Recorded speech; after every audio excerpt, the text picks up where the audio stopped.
Hello and welcome to episode number 78 of The Pitcher or the Hitter, the podcast by the M-SABR Dynasty League for the M-SABR Dynasty League. I am Cam. I'm Sahil. And a wild week, absolutely crazy week in the league. Great first week for Sully. And we've got an interview with him coming up, but just a crazy time. Lots of trades, lots of matchups, 3 matchups that tied. Two of them could have flipped if one of the teams started someone different on Sunday, and one of them could have flipped if someone had started a certain starting pitcher earlier in the week. And even more wild than that is Albert Pujols is currently pitching at the time of recording. He is. I don't know what's crazier, the fact that Albert Pujols pitched today or that the Reds through we're not going to talk about 8 that. no-hit innings but still lost the game. And I mean, if that doesn't just sum up the Reds season, what does? They did whatever they do. They can't. I mean, Hunter Green pitched well. He walks a lot of guys. He's got great stuff, but not great control. And that's kind of what the deal has been with him. And that's what kept him in the game so long. And it's what ended up costing him the game. I'm just surprised they let him throw almost 120 pitches. Yeah, that's a lot for someone like him. I was like, I get, wanting to get him the no-hitter, but boy, especially after he walked the first 2022. Yeah, I was like, when he walked the first guy in the 8th, I was like, you know what, maybe this is probably the logical time to take him out. I don't think anybody's gonna be mad about that. But then when he walked this back-to-back guys, I was like, come on, man, like you kept him in one batter too many. Yeah. But anyways, yeah, we have a lot to talk about. And for the first time in a while, we have some trades to talk about. 3 trades went down this week. They were the first 3 trades of May and the first trade since April 19th.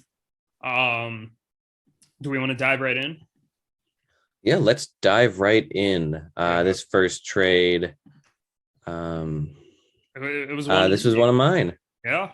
I traded for Brandon Nimmo. I gave up Anthony Garcia, first baseman / outfielder, who I'd picked up a week or so earlier as a free agent prospect. He's an interesting guy. I mentioned him on last week's episode because he's doing the 3 true outcomes thing. He jumped way up on Fantrax's latest prospect board, and I kind of sold high on him.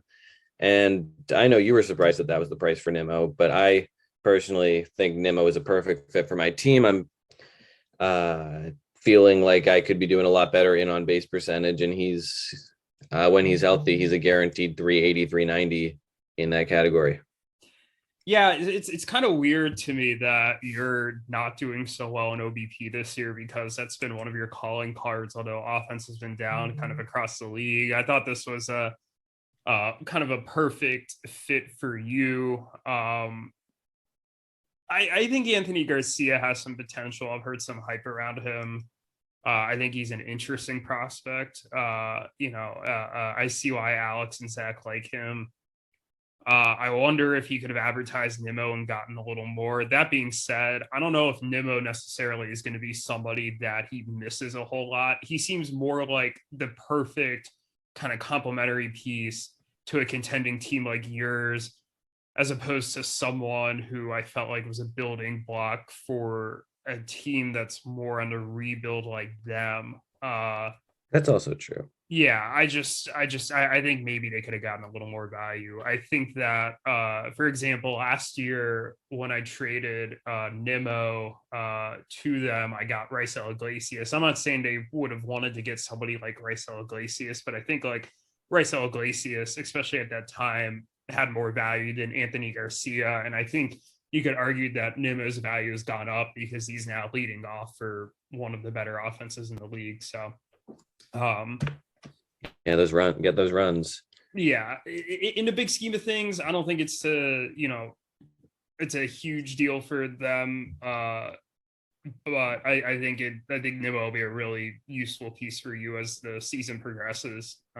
So I like this for you. And who knows? I mean, I think Garcia is certainly an interesting prospect. So, maybe it works out for them as well. Let's talk about the next trade, though, that Alex and Zach made. This one was a little bigger. They traded Ryan Mountcastle to the deep Seattle Devers for Ryan Pepio and Danny Jimenez. Cam, your thoughts on this trade?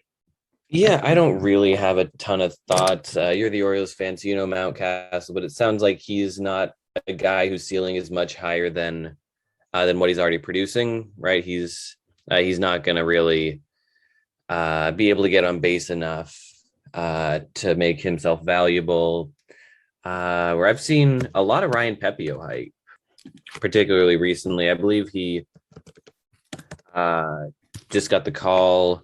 Yeah, that's right. Yeah, he did just get the call. He did not look very good in his first start. Didn't give up any runs, but walked a bunch of guys. But he's in the majors now. He's 24. So I think that's an interesting guy for the attendees to kind of buy in on. He's got that prospect pedigree. Danny Jimenez is just a filler reliever. I don't really think too highly of him. There was a point where he was getting save chances in Oakland. I'm not sure if he still is, but I don't think he tips the scales much. But I over think he is now, because I think Trevino might have lost that job. Trevino had been terrible. Yeah, he has been. I think it might be Danny Jimenez's job. Either way, he's not going to get a lot of save chances, and he's probably not going to have a long leash in that job. So I'm not super. I don't think he's a big turning point in that trade. But at any rate, I don't know if this is something where I can evaluate if one side won over the other. But definitely some interesting pieces. And I know you're not a huge fan of Mountcastle. Well, what I'll say about Mountcastle is I actually drafted him in this league, and I traded Mountcastle away to Alex back in the day. This is an interesting one to look back at, actually. The Big League Yell Champs has agreed to trade Ender and Ciarte. Remember when he was relevant? Robinson Cano, Ryan Mountcastle, and Nick Solak to Acuna Matata for Kevin Biggio and Brandon Lau. The reason I was not super high on Mountcastle at that point was I didn't think that he was going to walk enough at the major leagues to make a significant impact. And this year he has a 3.4% walk rate, which, to be granted, is about half of the walk rate he had in 2021. But even if you're granting him that, it's the OBP is probably like 315-ish. That's not amazing. And I think Ryan Mountcastle is one of the biggest losers from the wall being pushed back in Camden Yards. It's playing like an extreme pitcher's park right now, which I'm sure it's not going to be as extreme. I think moving forward, I think part of it is the weather right now, but I think it's definitely having an effect on him. Yeah, everything's playing like an extreme pitcher's park right now. Yeah, but like left field in Camden Yards. Especially that. It's like pitcher's park on steroids, but I feel like that might actually imply that steroids, hitting, power. But no, it's pitching park. It's making it even more of a pitching park. So while he's interesting because he's young, he hits for power. In an average league, yeah, he'd have more value because he hits for like 250, 260 average. But like if he's not going to walk a ton, I think his value in this league is a little limited. So I don't mind them giving up on him. I think Pepio is an interesting arm, like you said. I think Danny Jimenez is a little more interesting than you think. Let's pull up his numbers quickly. I'm actually curious where he's at now. He has not given up a run this year in 13 innings, 1038 K per nine, 346 walk per nine.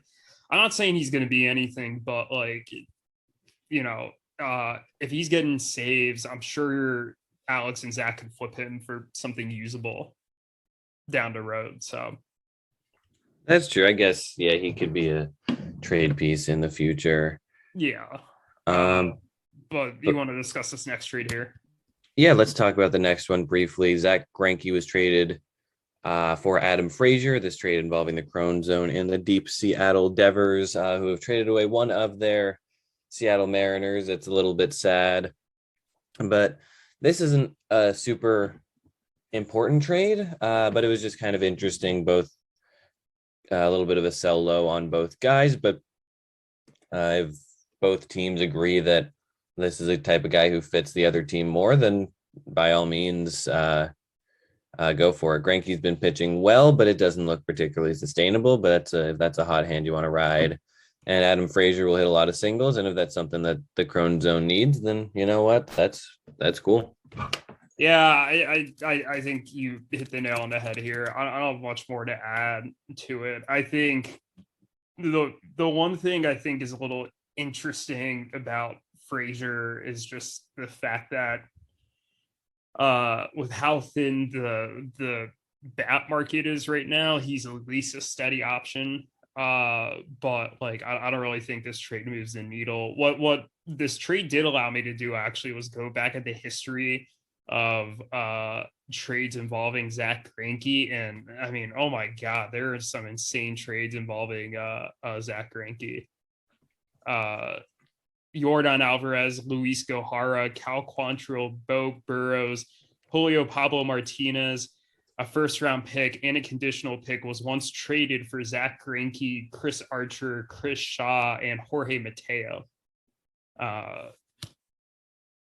Let's see. Jorge Mateo, the very same Jorge Mateo on your team right now. The very same Jorge Mateo on my team right now. I guess I didn't realize I had acquired him in another trade at a different point.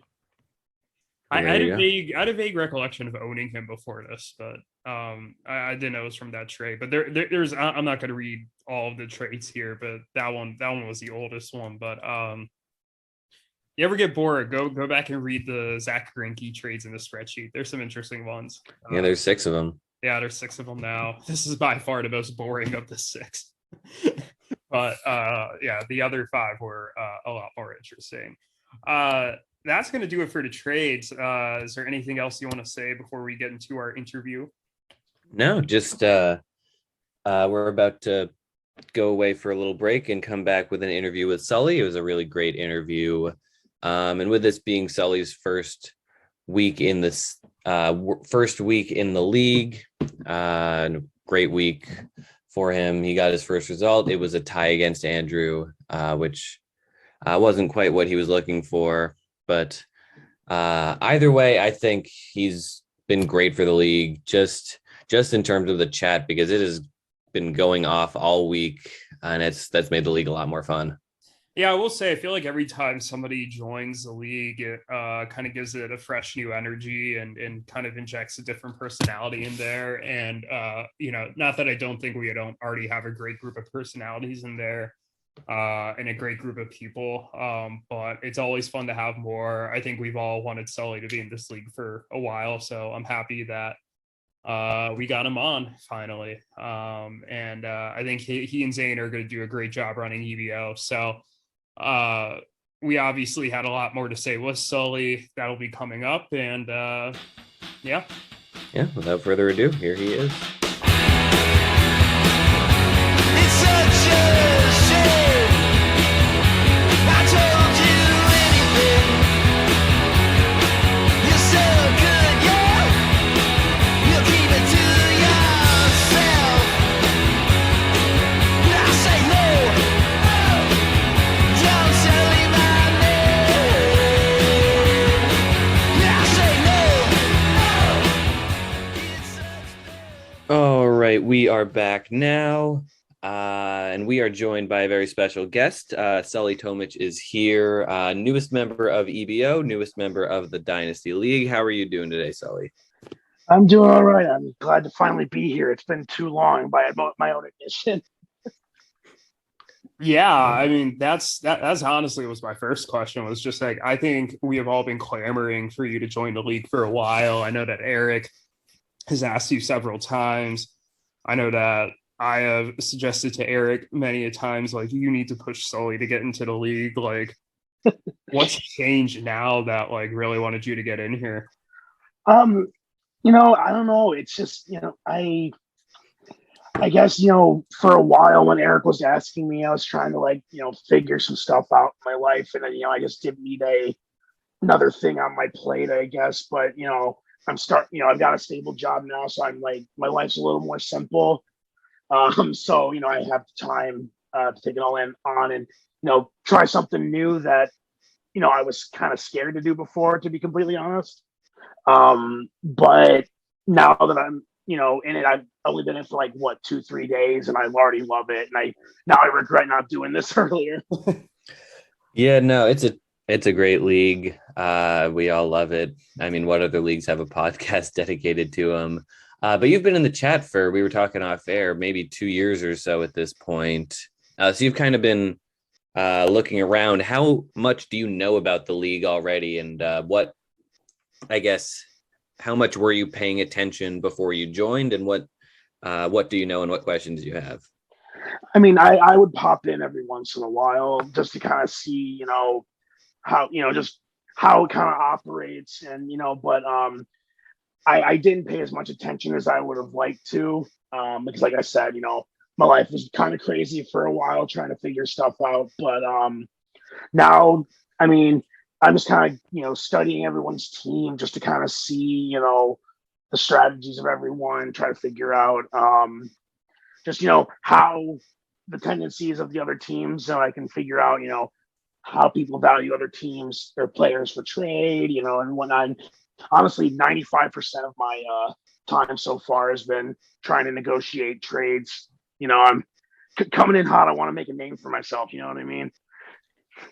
What have you learned about the other teams other than that Yuki loves catchers? I don't know. I mean, I guess I've learned a lot about my team, though, about that, being a Tigers fan, me and Zane, try to, and enough to balance being a little bit of a homer with, logical decisions. But in terms of the other teams, it's interesting just to see, like, I see these prospect names that, I consider myself a big baseball fan, but sometimes I see these prospect names like, man, I don't even know who that guy is. Like, this is like really, you guys know your stuff. You know what I mean? Like, you're not afraid to dig deep past, the pipeline top 100 prospects, just to find value. And I really like that because that's just kind of how my brain works. I like finding value in places. So it's just kind of cool seeing all the, what people value in what way. Yeah, I have to say, none of us knew what we were doing at first when we joined the league. And honestly, I still feel like, to a degree, like, we're all just kind of like trying to figure things out. Like, I feel like as much of a command as I have for my team, like, I'm also like constantly changing my thinking and my strategies. As Cam can attest, I've decided to put more importance on prospects. So it's definitely interesting to, get somebody who has a fresh set of eyes and with a fresh set of opinions and a new way maybe of approaching things. And I think we're all certainly excited to see how this is going to play out. Obviously, you're a very big fan of baseball and a lot. You and Zane both do. So, I expect nothing but good things for this team, especially with the pedigree that they have. But speaking of the dynamic between you and Zane, like, what do you expect your role to be, in the day-to-day operations with EBO? So me and Zane talked about that before I, officially joined on, that I'd be kind of like the, making sure our lineup's set every day, because, that's the biggest thing about fantasy baseball is if you set your lineup every day, even if you don't have the best roster, you get a huge advantage because people get burned out, right? So it's, if you can set your lineup every single day, you automatically get a little bit of an advantage over the other team. So that's, one of the main reasons I joined on. I can set the lineup every day. And I, Zane described it as more of he's given me, for a football reference, like the Bill O'Brien role, like obviously he's part of the team and we're both making decisions together, but he's given me a little more control over, like, the day-to-day decisions. And, he wants my opinion on all the trades. He doesn't, he's handling more of the prospect side as I get acclimated to, the major league players we have on our team. But, mainly I'm just more of the, not necessarily the busy work, because that's not really the best way to describe it, but, just making sure at minimum we have our lineup set every single day. Yeah, no, the prospect side, I can speak to that. It's definitely tough, but it's fun to dive in.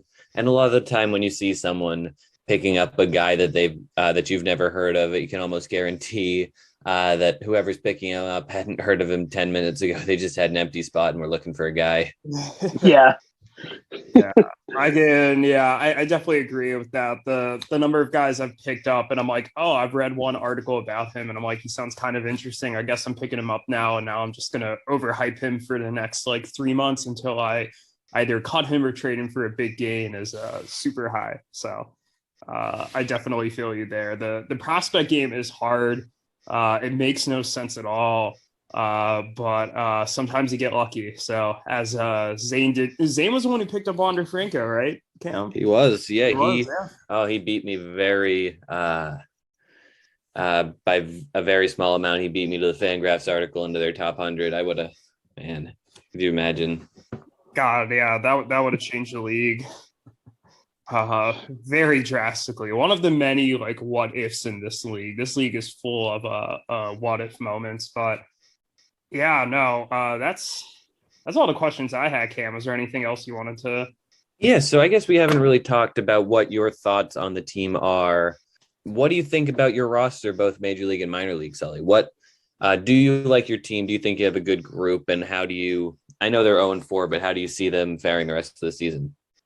I feel like we're definitely looking a little bit brighter just in terms of the, now that we're going to have someone who's going to like maybe consistently putting the lineup in every day, I feel like we're not going to be, lose every single game and just destined toward a fire sale. But I really, really like our team. Our middle infield, I think, might be like one of the best, if not the best in the league currently. Trey Turner, Javi Baez, Marcus Semien, Tommy Edman, who also has outfield eligibility, so what I've been worried about is our outfield. But we're, spoiler, currently in talks maybe to improve that a little bit. But I mean, as of right now, I feel like once we get everyone back from injury, because let's see, we have 7 pitchers injured, and then Alberto Mondesi injured. So, I feel like once we get everyone back on the roster, I feel like we're going to make a late season push. And I definitely see us making the playoffs. Awesome. Yeah, that would be no team that has ever started out 0-2 has made the playoffs. So if you can do it from 0-4, that would be quite the turnaround. You've also had a tough schedule, but this is a team that's made the finals twice.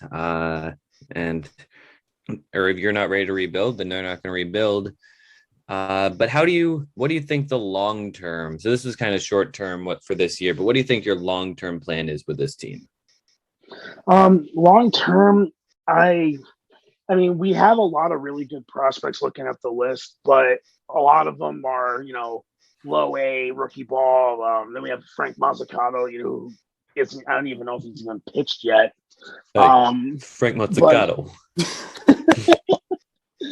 Yeah, I mean, so I like our long-term goals. I feel like I want to execute the plan I laid out. And if it doesn't work, then maybe look at beefing up our prospects a little bit. But I mean, long-term, I guess I'm a big fan of guys that can, to quote Moneyball, get on base. I'm a big on OBP because obviously the more you get on base, the more stuff happens, right? So I feel like I want to focus a lot on guys who just put the balls in play and, small kind. I mean, not necessarily small ball like to a T, but I feel like I like contact guys, and then I like and then in terms of our pitching, I feel like I'm more of as long as you can get outs, it doesn't have to be strikeouts for me. Just run prevention is a big thing for me. So I feel like we're really good on that track. And so I feel like I'm really excited though for the future as well as the present. I feel like we got a good mix there. No, definitely. I think that's a really smart way to approach roster construction. I know that like Cam and I definitely both like some of these high OBP guys, and as the league's Kyle Hendricks proponent for many years, he's been getting outs without getting a bunch of strikeouts, and everybody hates on him, but it's okay. So I definitely feel you with the as long as you're getting outs, nothing else really matters. Profile there. Yeah, I guess just lastly, are there any moves you're looking to make right now? Any trades, anyone you're looking to bring in, anyone you're looking to send out? Right now, we're in discussions right now with Ruthvik about possibly acquiring Dylan Carlson.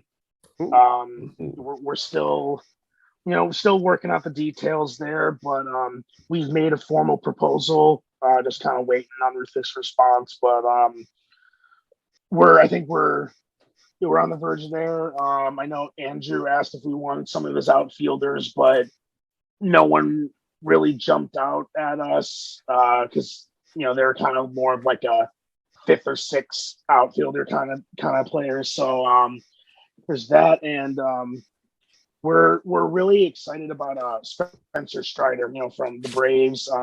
Obviously, he's been kind of bursting on the scene a little bit here, and we're possibly trying to see if we can sell high on that. But if not, obviously, we'd love to keep him.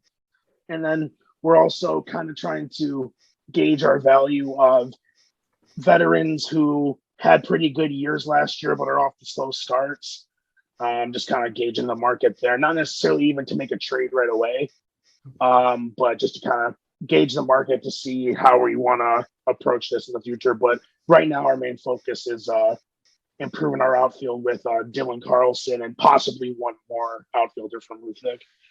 No, definitely. Carlson would be a really interesting buy low. I know he's had a kind of a rough start to the season, but he definitely has that prospect pedigree. And no, definitely be interesting. You have definitely signed on to a team that has been known for their big moves over the years, starting with the very first trade in the league, Juan Soto and Brendan Rodgers for Trey Turner. And going on to all the crazy stuff Zane did this offseason. So I'd expect nothing less in terms of trading. And hey, I'm excited to see it all play out. Oh, yeah. And I love that peek behind the curtain there, too, with all these moves. This is probably coming out.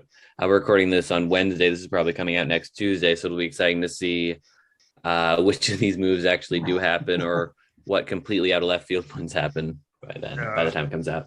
Oh man, yeah, because I think we had our first 2 trades today since I guess 3 trades because the JB Bukowskis. Yeah, Bukowskis, thank you.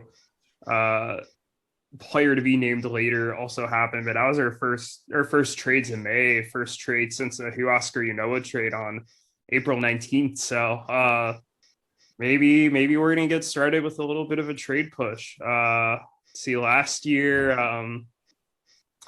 there was only 3 trades in May, so we've already met that.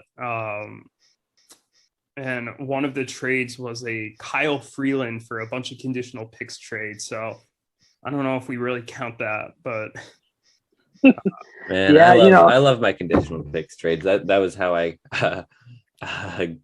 got Jake McGee as a player to be named later, but traded a second for a third. Yeah, that one definitely confused me at the moment, but good riddance, Kyle Freeland. But yeah, hopefully Kyle Freeland's occupying the last spot on our bench right now, and I don't know how I feel about him even doing that at this point. Yeah. I mean, Sahil, you streamed him to quite a lot of success earlier in the year. Streamed who? Kyle Freeland. Yeah, I streamed him once.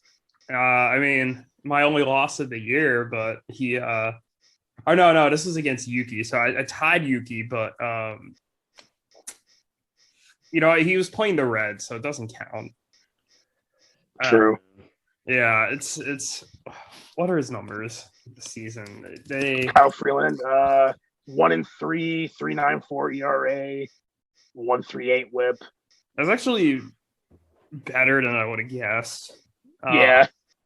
Chad Cole also was like, speaking of Rockies pitchers, was having a surprisingly good season until kind of shit in the bed today against the Giants. But I don't know. These Rockies are actually not looking that bad. It's interesting because Germán Marquez looks terrible, but like the rest of their rotation actually looks pretty decent. Maybe not giving him the opening day start and giving it to Kyle Freeland was justified.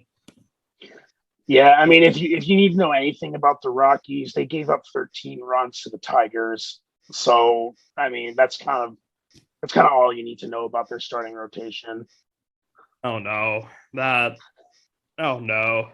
I was at that game. It was quite fun. That was the Mickey 3000 hit game. Yeah, so that worked out for you all, but not so much for the Rockies. Oh man. Oh, poor Colorado. Maybe one day for Andrew they will turn it around, but I'm not optimistic. That's like as a Lions fan, the maybe one day is a very common phrase around here. All right. But yeah, no, I think that's all the questions we have, unless there's anything else you want to say, Sully, but it's been great having you. No, thanks for having me on. I mean, I'm finally glad to get started, and like you said, it's been way too long. But now that I've already joined, I don't look at the past. I'm just looking forward to the future, and hopefully bringing home a championship here sooner rather than later. Absolutely. Yeah. Well, yeah, we will definitely have you on again soon, and good luck the rest of the season. Thank you. Appreciate it. Same to you.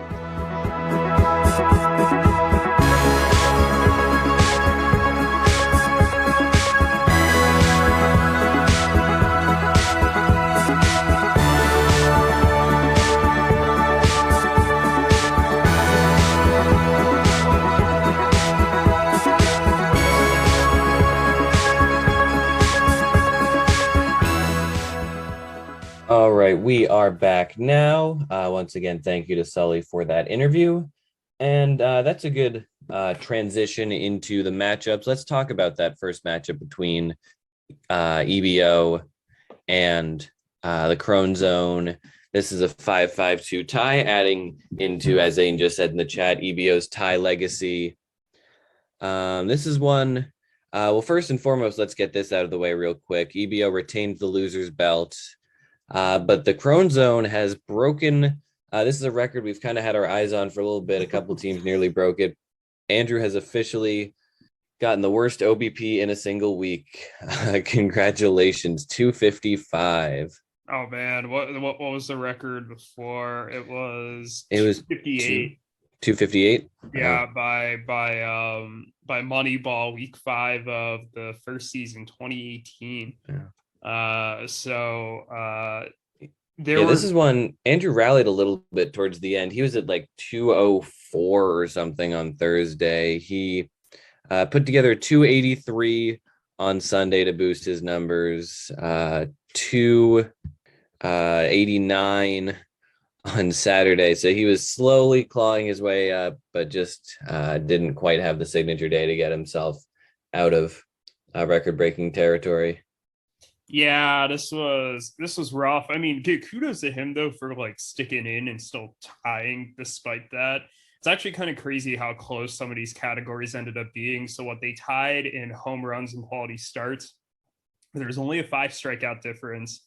There's only a 0.03 ERA difference. Andrew won ERA and a 0.02 whip difference, which EBO won. EBO, interestingly, Joey Bart hit, and this is a sentence I didn't expect to say today, but Joey Bart hit a home run off of Albert Pujols. If EBO had started him over Travis d'Arnaud, who didn't play today, EBO would have won. This is also a time I'll use to say fuck these 11 o'clock games. Oh God, that's screwed. That screwed both of us today. Everything. I will say, most days when there is a day game and I know there's a day game, I will wake up and I will check MLB daily lineups. It's the first thing I do because I want to know when the first game is, so I have no surprises with ad drops, with anything. When I open up that app or that web page this morning, there was nothing that had been said about an 11 o'clock game. I didn't see anything anywhere that would have suggested that there was an 11 o'clock game this morning. And honestly, it wasn't on my mind because we never had 11 o'clock games before this year. And I'm not really sure why we play 11 o'clock games right now. And as a matter of fact, why was San Diego involved in an 11 o'clock game? Because you know what time it is in San Diego when that game is played? 8 a.m. Who the hell is awake at 8 a.m. watching a baseball game? Like, I know I'm not. So just frustrating. I know it affected you. We'll get into that later. But that was just a real bummer. Yeah. I'll throw that out there right now. That just sucked. That would have flipped this for EVO. That being said, I think both teams had decent pitching weeks. But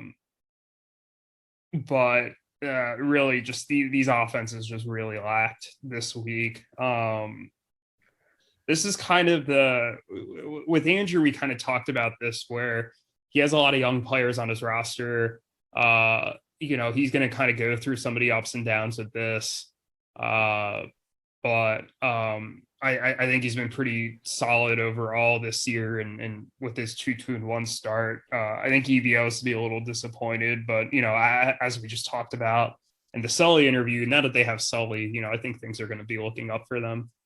That's true, and I mean, I got to give the matchup MVP to Tarek Skubal. He looked phenomenal this week. He struck out 16 in 13 innings and a pair of quality starts. So if he didn't allow a single run. So if he keeps pitching like this, he's going to be an ace on this staff.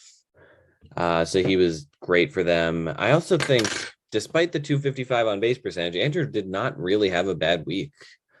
I mean, sure, it would have been nice to see some more homers, but 43 runs is solid.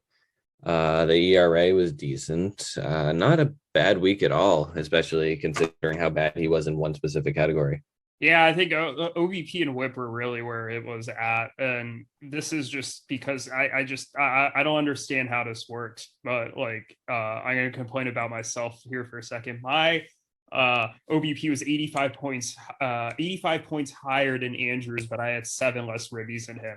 I don't get how RBIs work. Apparently, it's weird, but I think we could use that as a transition into talking about your matchup if you want to complain more about your team. Yes, I'll set the stage for this. I was up 7-4 going into the last game. The one thing that couldn't happen was a 2-run home run by Jock Peterson or Lamontway Jr. And of course, Jock Peterson hits a 2-run home run that gave. And I am so glad it was Jock. Yeah, it pisses me off. That gave Anthony the lead in homers and ribbies, which made it a 6-6 tie. So this is very frustrating. This was a matchup that, I needed to win. I have certain expectations for myself, given the team I've built, given my history. And it's weird because I'm 2-1 against like the last year semis teams. I dominated you last week. I thought that my team was starting to turn around, and I beat Connor, lost to Erik. Fine. I expected to split with you and Erik. I just didn't know which one of you I'd beat. But I thought I beat Anthony and Yuki, and I've now tied both of them. In the big picture, when you convert the ties, I'm 3-2. I expected to be 4-1. So one game back from where I wanted to be at this point is not the end of the world in the big picture, but it's still disappointing, and it has me a little concerned because I am looking for answers. And I know specifically I'm looking at a few categories. Like, I have the second worst ERA in the league, but the second best WHIP. I feel like that the ERA should be lower with a WHIP that good. I feel like the logic would follow. And also, I'm among the league leaders in runs, home runs, stolen bases, and OBP. I think I'm 1 or 2 in each of those categories, but I'm like 6th in home runs and 7th in ribbies. I don't know if that's just bad luck. I don't know if just my guys aren't just getting in positions to have RBIs. I mean, Alonso and Castellanos came up with the bases loaded today, and neither of them were able to drive in a run there. So I don't know, but it's definitely frustrating. And I mean, quite honestly, I don't think my team played all that well this week. I think they had the fewest RBIs of any team this week. That wasn't really good. I had like a 4 something OBP like on Thursday and like at one point, and it fell all the way to a 340. My team just didn't hit the last couple of days. So definitely frustrating. Do I think it's, just I'm totally screwed now? No. Am I a little worried? Yes. Do I think I need to make a move or two to maybe mix things up a little bit? Yes. But do I think the core of the roster is still probably fine? Yes. So that's kind of where I'm at. Yeah, I think you're probably right. You're playing decently. Well, really, you played great against me, but other than that, you've been okay. Yeah. Just kind of a weird week in general. I mean, the ERA was high, the WHIP was really high. But you did score 51 runs, which was good. Miles Straw was not very good this week. George Springer was not very good. A lot of your bats were cold. A lot of cold bats, and then like dealing with injuries like didn't help that Meadows spent a good chunk of my week like not playing, but not on the IL, and ditto with Carlos Correa. That's true. And a lot of it, because I think you played better than Anthony on the whole. A lot of the categories he won were very close. Like he won by just that 1 RBI and that 1 home run, although he could have very easily flipped on base. But his ERA, yours was bad. His was even worse. He did have the quality start lead over you, but overall, I wouldn't say I was super impressed with either of your teams. But it was a hard fought tie. I would say, I don't know, probably Mike Trout is matchup MVP if I had to pick. He hit 3 homers. He scored 9 runs and drove in 7. All of those led his team. And that's really what it took. I mean, the homers and the RBIs were what pushed him over the top. Yeah, no, and I will say too, shout out to Anthony's team today. I mean, I think like Kyle Tucker didn't play today, and Jazz Chisholm didn't play today. Sheldon Noisy didn't play today. So like he had multiple hitters in his lineup and good ones. Like Yasmani Grandal ended up pinch hitting but didn't start. Like who did not like start today, and he was still able to hold his own offensively today. So as much as the sob stories I'm telling about my team, this is, Anthony's team, did a lot of things right, and definitely deserves a lot of credit here. So we'll see. Hopefully I'll bounce back next week.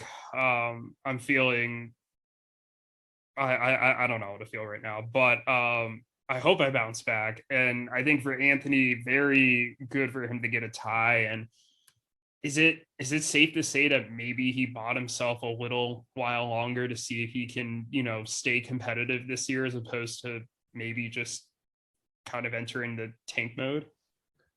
I mean, that's hard to say. He's going to be 0-3-2 now. And then he gets me next week. So that's going to be tough. And then he gets Erik. So I don't know. I think his schedule's, he's in the hard part of his schedule right now. And if he does decently, if he holds his own, and say beats either me or Erik, then maybe, but I don't know. I think it's probably looking like rebuild time.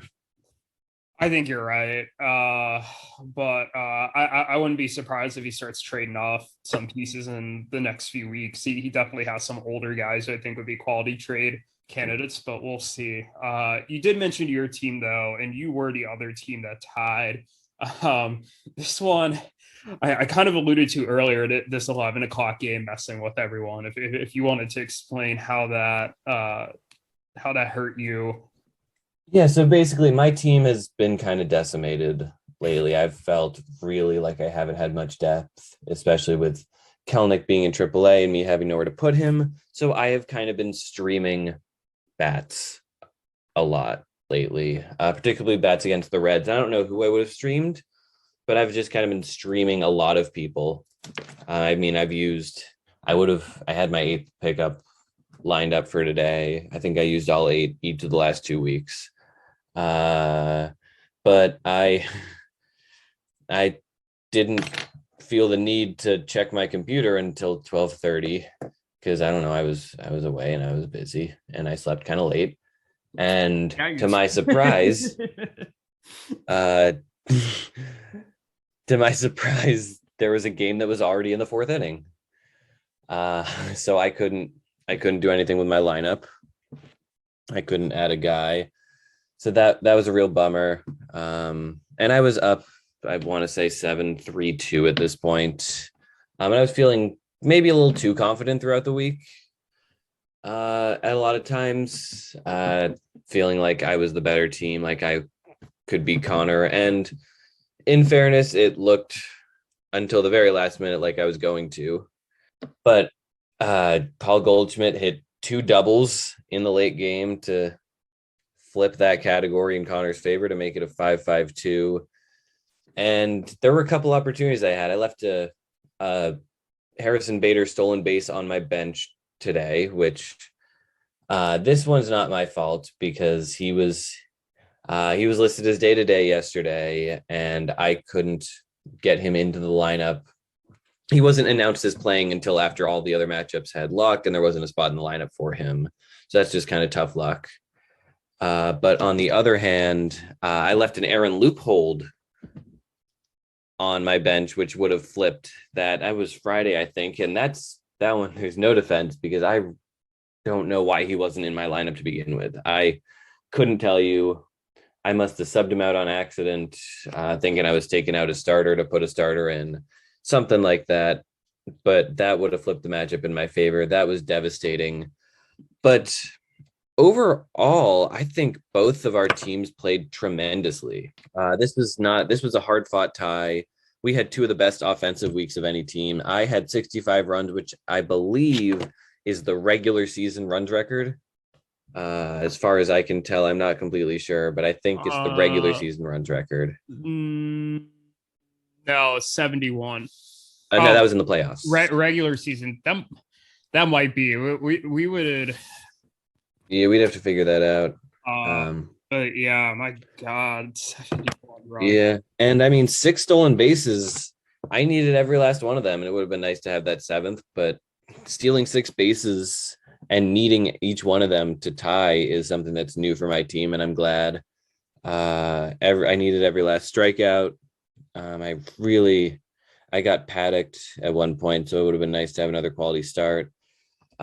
Pitching stats were flip-flopped, both of us, until I want to say it was Friday. We're having great pitching weeks, and all of a sudden I blew up pretty bad on Friday. Walker Buehler didn't pitch well. Connor had an 11.68 ERA on Friday that absolutely tanked his chances of winning those categories. Aaron Savali was terrible. Will Smith was terrible, and Kyle Gibson gave up 6 runs in 3 2/3. He was close in whip today, though. Like he and I forget who blew up for him kind of at the end there. It was a reliever. Daniel Bard. Yeah, Daniel Bard. Pre-Daniel Bard blow up. And I think there was one more too. Pre-Drew Steckenrider blow up. He was really close in whip. I mean, there was like a 0.0304 difference, like enough where like a Steckenrider would have pitched a clean inning. I think you two basically would have been tied in whip. Man, that is scary. Don't love that. This is why you don't trust Drew Steckenrider. That's true too. They brought him on for the save, and then they took him out because they were like, you were just not getting the job done. God, Drew Steckenrider. Man, this matchup, I don't know. I think we both played well. I had 65 runs, which was the high for the week. Connor had 58 RBI, which I believe was the high for the week. 18 doubles, 17 homers for him. We both hit the ball well. I have a lot more confidence in Connor's team going forward, at least hitting wise, than I did going into the week. And I know he'll alternate a good hitting week or a good pitching week with a pitching week like this. I'll give my matchup MVP to Aaron Judge for scoring 10 runs and driving in 8. But if I had to pick someone for Connor's team, I'd have to go with Rhys Hoskins for homering 4 times. But yeah, no. Good weeks for both of us. Yeah. Shame it had to be a tie. I'll say a couple notes on Connor's team. I can't believe I'm saying this sentence. Dakota Hudson cost Connor a win, and not saying it because Dakota Hudson was awful. Dakota Hudson actually pitched a good game yesterday and almost or would have flipped strikeouts. So Connor would have won there. And I think he could have flipped whip with the way Dakota Hudson played, but don't quote me on that. So that was definitely a bummer for him. And I will say too, Connor now played me really close, and he, tied you. He almost won. It's I think at least I had a little bit of skepticism at the beginning of the year of just how much his team would hold up, just with some inevitable regression from Sal Perez and Robbie Ray, just as well as the fact that he didn't have the strongest regular season last year. It almost kind of felt like, of those teams kind of competing for that 4 seed, he was just kind of the one that just kind of consistently churned out wins, even if they weren't impressive. But he's hanging in here. So kudos to Connor, 3-1-1. I think his team is legit. I think there's certainly stiff competition this year up near the top where he's at, but I still think Connor is going to be a force to be reckoned with. Yeah, absolutely. And speaking of forces to be reckoned with, Jake's team improves to 4-0-1 with a victory over the Bellies. Kind of the same story with a lot of strikeouts, but a really bad ERA and WHIP. This one was a lot closer than it could have been, though. It was 8-4, but homers could have easily flipped and runs could have easily flipped. The Flex and Bellies did not get a single quality start, save, or hold. So that definitely played to Jake's advantage. So I guess my question has that is, ever happened before? I can't imagine it has. I don't know. Maybe one of the times I was purposely tanking it happened, but as far as I know, I don't know if it's happened, which is funny because they at the same time had 23 doubles, which is 4 shy of the record. Yeah. Weird week for both of these teams, but Jake's team had a 320 or 342 on base and 46 runs, 8 stolen bases. So really, once again, everything except for the pitching rate stats and maybe doubles looked really good. Yeah, what's frustrating is like the Bellies aren't setting their lineup, because if the Bellies are setting their lineup, they left at least 1 home run under bench. They left some runs on their bench, with some strategic streaming here. They didn't make a matchup acquisition all week. I wonder if we're telling a different story right now. As it is, I think Jake's team had a solid week. It's the pitching rate stats. And I wonder how effective that strategy is going to be against some of these tougher teams.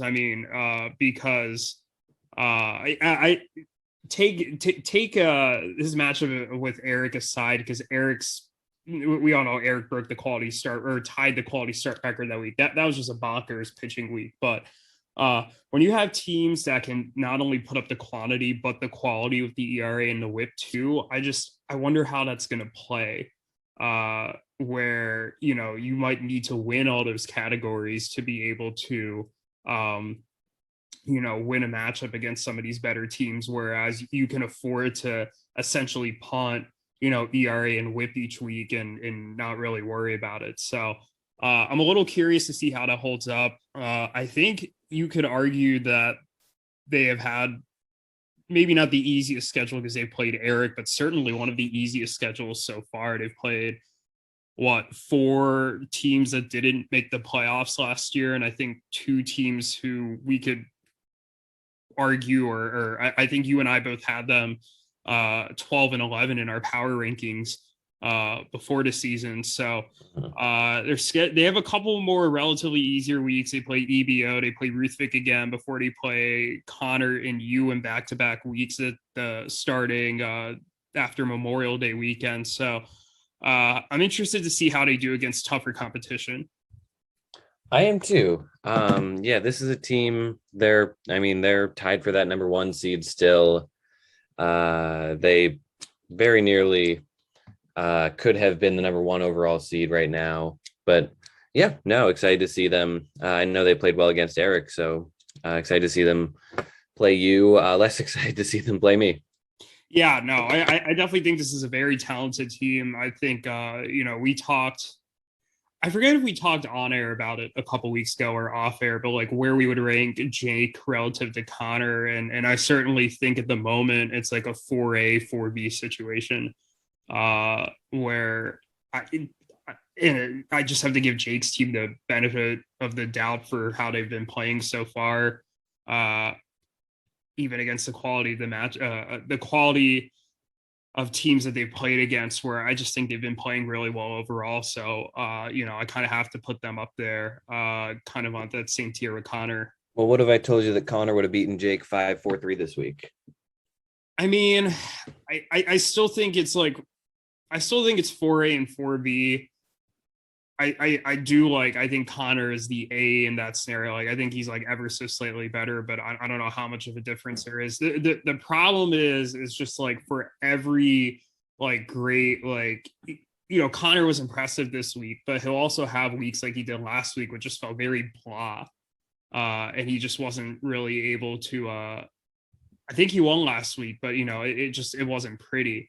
But I will also say that is a critique of Jake's team because, here he is basically punting ERA, basically punting WHIP this week with how, his pitchers pitched. And that didn't really, against a better team, he would have lost. So that's just, something to keep an eye out for. I think it just proves my point.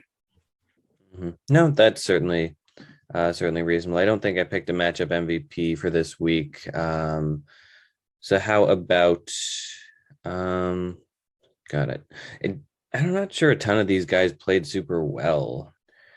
Justin Turner hit 5 doubles for the Bellies. I'd say, even though they lost, I'd say Justin Turner played better than anyone on Jake's team. Yeah. 10 RBI. Yeah. If Frankie Montas didn't struggle in his first start, like he was fantastic today against the Angels. If he didn't struggle in his first start, I think you could have made an argument for him.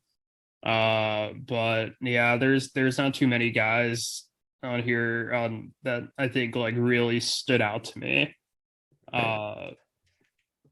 Maybe on Alvarez. He had 8 hits this week, 3 homers, 6 ribbies. It looks like that's true. I mean, 8 hits, 276 on base percentage. So not really lighting it up there.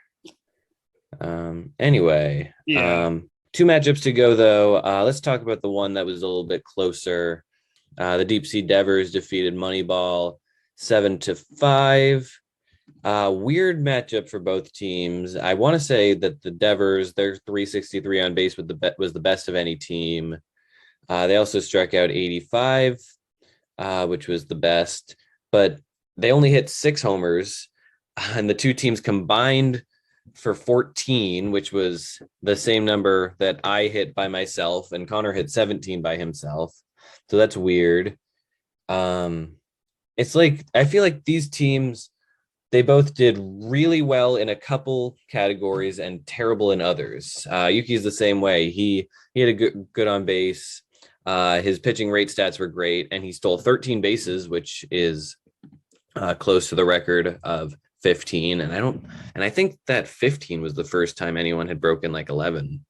So this might be the second like that was like, yeah, by a significant like number. Like this is definitely the second highest stolen base week. Like, and I don't even know if it's that close to number 3. Yeah. We'd have to go back and fact check that. We would, but yeah, no, the home runs being low were weird. I know RBI flipped right on this last day, right at the end. So that had that gone Yuki's way, this would have been a 4th tie of the week. Runs, additionally, that was a 2 gap of 2 runs. The Devers only scored 2 runs today on Sunday. That if Yuki had scored a few more, he scored 7. If he had scored a couple more, that would have flipped. This one was interesting, and I feel like with an 8th day, I know I've said that more than once, but this one really could have gone the other way if there was another day. Yeah. I think it definitely could have. I mean, honestly, I think pretty much all of these matchups could have argued could have gone the other way with one more day. Yeah. But for the deep sea Devers, this felt like a very deep sea Devers week with a lot of volume in the pitching, good quality start, save, hold numbers. The ERA and whip quite weren't there, but still solid enough. And offensively, it wasn't the strongest, but they did have a couple categories where they were able to eke it out. One thing just to, I think, keep an eye on is Acuna again is banged up with a groin issue. He has not played in the Braves' last 4 games. And that's certainly something that's going to hurt them. They just got Acuna back. And I think if the deep sea Devers have any hope of contending, they really need Acuna to be on his A game because this offense just does not have the necessary depth. But I still think this team can definitely hang around. This is a huge win that they definitely needed, moving to 3-2. They're keeping themselves right in the mix here. Go ahead. Yeah, no, for sure. And Yuki once again was in a matchup that was tight. He'll fall to 1-3-1, but I would say he's played better than that. I mean, particularly his pitching. I know Paul Blackburn had a good week. But I would say the MVP of this has to go to Rafael Devers for his 5 doubles, which carried that category, his 435 on base, and his 6 runs and 8 RBI, which both led Ruthvik's team. Yeah, no, absolutely. Great week by Devers. He's been great all season. But going back to Yuki really quickly for a second, I as much as we, kind of, slotted him as one of the bottom teams in the league, I think you are right. He has played very hard this season. Now, he did get crushed week 1, but his past 4 weeks, he had an 8-4 loss to you, which was, competitive throughout the week. He tied me, a 9-2-1 win over the Tendies last week, and a close 5-7 loss to Ruthvik this week. I mean, these are quality performances by him. He's not getting blown out. So definitely interesting to see, and I wonder if he'll be able to sneak off some more wins that we didn't expect him to, just with the way he's playing over the next few weeks. That is true. But one more matchup to go. Erik's team beat the Tendies 8-3-1. This is just kind of classic week for Erik. He had one of the better hitting weeks. His team is just kind of in cruise control right now. 60 RBI to Alex's 33, 81 strikeouts, 7 quality starts. His team just looks really good, and there's really not a lot more to say about it. Yeah, it's weird to me because the one critique I have of this team is he's running low OBPs while doing this, but I don't know how he's hitting for as many home runs and RBIs as he's doing while running these low OBPs. Like, he had a 293 OBP this week. I mean, he's not just beating up on weak competition either. I mean, he dominated me. He played a very competitive matchup against Jake that ended in a tie. So, he's just on cruise control. It's kind of interesting to me because when I think of Erik's team and when I think of cruise control with him, I always feel like it's more like at the end of the season where he's kind of figured out his right mix of guys, and he just kind of rolls through everybody in the postseason because he just knows what levers to push. And if he's doing that from the beginning of the year, I mean, watch out. I mean, I think you and I both said off air, like, we think Erik is the best team in the league right now. And there's not really, I don't think either of us really think there's an argument to the contrary. So he's just rolling. He is, Shohei Ohtani has to be the MVP for him with a 407 on base, 10 RBI, 4 homers, and a quality start. Yeah. How can you got this? I mean, having him is just incredible for Erik's team.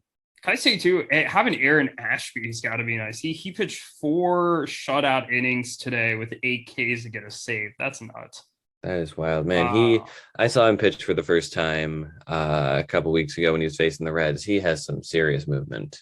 No, he's filthy. He's just like one of those guys where like I don't know how that stuff's going to play as much in the rotation. Like I feel like he's either going to be an elite bullpen arm or he's going to be a solid starter. But I'm curious if it holds up over 150, 160 innings, or if he's just better kind of in this multi-inning bullpen role. I don't know, but hey, we'll see with him. But yeah, as for the attendees, not really a good offensive week at all.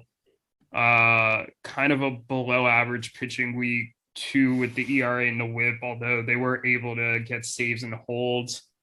This is still a team that's very much rebuilding. We knew that. They have a few hitters up here right now who are just like not hitting the ball on their team. Like Robbie Grossman hasn't been good. Trent Grisham hasn't been good. Brendan Rodgers hasn't been good. So I think Willie Adames has been their best hitter, and he left today's game with an injury. So until their hitting starts to get a little better, it's going to be hard for them to be more competitive in matchups. And I wonder if they're going to reach a point kind of like Anthony, where it's just like, let's keep selling off the veterans. And I think to Alex and Zach's credit, they've mostly done a good job of kind of identifying these guys that need to be traded and starting to move them off. But I'll be curious to see kind of how this situation plays out for them over the next few weeks. Yeah, no, for sure. But those were the matchups from this past week. It is time to move on to talk about week 6, which hopefully goes a little bit better for both of us. Couple matchups to watch, with a nod to your matchup versus Andrew, which as we discovered today, the two of you would be 2-2-1 against each other. You and Andrew have played each other evenly to start the year. I don't think that's something you would have expected, would you? No, although like I had high expectations for Andrew's team. I think as did you. I'm really curious to see how he plays. I think as I mentioned earlier, there was bound to be some inconsistency with some of the young players he's breaking in, but there's a lot of talent on this team, and I think he's definitely capable of beating some of the better teams. And I think he's going to have a really, good test this week to see kind of where he's at. And unlike prior years, I don't think this is a pushover matchup at all. I think this is I got to bring my A game. Yeah, absolutely. And the other one we wanted to mention was EBO versus Jake. Sully's second week with EBO. They put in a really good fight this past week against the Crone Zone. And I think this will be a lot of fun, and it'll be a big measuring stick for EBO, but also for Bo with the Flow. I think just because Jake, if he wins, he'll be 5-0-1. It's still a team that made the playoffs ahead of him last year. And having a win like that would probably mean a lot. Yeah, absolutely. I think a win over them would mean a lot. I think, Jake could really, prove himself here. I think this is probably the second hardest matchup he's had next to the Erik matchup. Obviously, he played really well against Erik and tied him. So anything he can do to kind of boost his, credibility here, I think would be huge. As for EBO, they're 0-4-1 now. Yeah. I think it's going to get really hard if they dig themselves into too much deeper of a hole. And I think we talked about this a couple weeks ago. But EBO's early season schedule is just ridiculous, if I remember correctly, because after they play Jake, they have to play me. They've already played you and Erik and Connor. So any wins that they could eke out here at the beginning are going to be huge. While I do think they can make up some ground later, it's, you don't want to put yourself into too deep of a hole. So definitely a big matchup for both teams, and one that I think both teams definitely have a lot to prove. Absolutely. But let's get into the pick'em this week. Last week was a weird one with the 3 ties. I went 3-0-3 to build my lead over you. You went 2-1-3. I correctly picked Ruthvik and Nick to beat Yuki. You did not. And our guest picker, Erik, also went 2-1-3. He only differed from you in the EBO versus Andrew matchup, but that ended up being a tie anyway. So on the season, this is normally your job to do this. Why don't you say what we are on the season? Yeah, you totally took my job here. Yeah, I am 14, 11, and 5 on the season. When you convert the ties, I think that puts me at 16, 13, and 1. You are 14, 7, and 9. When you convert the ties, that puts you at 18, 11, and 1. Which means you have the better record, which means that you get to announce your picks first. So I will let you take it away. I do. Let's start out with the first one listed on our sheet, you versus Andrew. I think you will. You know what? I'm going to go bold and call this my tie of the week. I didn't pick a tie last week. I didn't feel like any ties last week. But you know what? I'm feeling confident in Andrew's team. You're 2-2-1 against each other so far this year. I think you'll be 2-2-2 against each other after this. That's my bold pick. I think Jake will beat EBO. I think I will beat Anthony. I think Connor will beat Yuki, but that one will be tight. I think Yuki playing well. I think Erik will beat Ruthvik and Nick, and I think the Flex and Bellies will beat the Chicken Tendies. I feel like if they just set their lineup once or twice, I think they'll do it, and I want to have confidence in them. And I know Greg is going to be overseas, so that might not bode the best. But I don't know. I think this team has a certain potential, and I think they'll pull off an upset. Interesting picks. I will pick you to beat Anthony. I will pick Connor to beat Yuki. I agree. I think that one's going to be sneakily close, with some upset potential there. I think Erik's going to beat Ruthvik and Nick. I don't think he's going to have too much of an issue there. I was also going to pick Daniel to beat Alex and Zach. I think for the same reasons that you discussed. I do think that that's probably a slightly better roster at the moment, especially given Alex and Zach's injuries and just some of the prospects that they have. They're just like not playing particularly well at the major league level. This leaves 2 matchups left, which I intentionally left for last. I'm going to pick myself to beat Andrew. I do think this is going to be a close one. Neither of us have many 2-star pitchers this week. I have Yuki. He has John Gray coming off an injury. I think the quality of my pitching is going to be better than the quality of his pitching. I do worry a bit about my offense, especially with Meadows landing on the IL, in addition to Correa and Tatis and Votto and all of these guys. But I think I'm going to find a way to eke it out here when it's all said and done. EBO and Jake, I'm going to pick that as my tie of the week. I think EBO's back to their tying ways. I think that Sully is going to work really hard to kind of maneuver things this week to make sure that their lineups are set and they're kind of putting themselves in the best position to do well.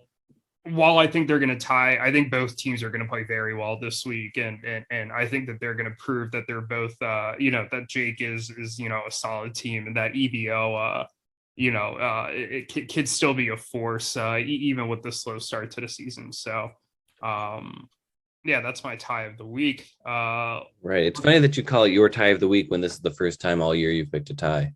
Have I not picked a tie? Well, I was going to ask, when was the last time you didn't pick a tie? Like with last week, you not picking a tie. Last week, I didn't pick a tie. I don't know. We don't have the numbers from last year. I have them on my computer. I would have to go through and I've created a command center for us for those of you who don't know, and I've been slowly inserting things that I have written in the notes app on my computer, which I have actually now created a folder in my notes app called the pitcher to hitter. So everything related to the league I have in there, and there's some interesting stuff I've dug up, but I will insert that into there, and maybe I'll have the answer in time for next week's podcast. All right, let's hope so. Yeah. But yeah, so to review those picks quickly, Cam and I are both picking him, Connor, Erik, and Daniel to win their respective matchups. Cam's tie of the week is picking me and Andrew to tie. I think I'll win. Cam thinks Jake will win. I think EBO and Jake will tie. All right. Those are our predictions for the week. And hopefully this, again, I said this already, but hopefully this week goes better for both of us than it did this week, because this was a rough Sunday. Yeah. Piece of advice: make sure you double check your lineups before you set them. Yeah, no, absolutely. And I'll see if I can will my team to drive in more runs. So absolutely. But yeah, no, thanks again for listening. Thanks again for being in the league, listener. But yeah, I don't know how to close this one. Sahil, you got any ideas? Oh man, I get the last word this time. I don't know. I think I just closed it. So let's get round to one. The one I need is tied up right now. So let's just wait a while. The one I need is tied up right now. So let's not draw the line, 'cause I can't make my mind up right now. So let's just wait a while. The one I need is tied up right.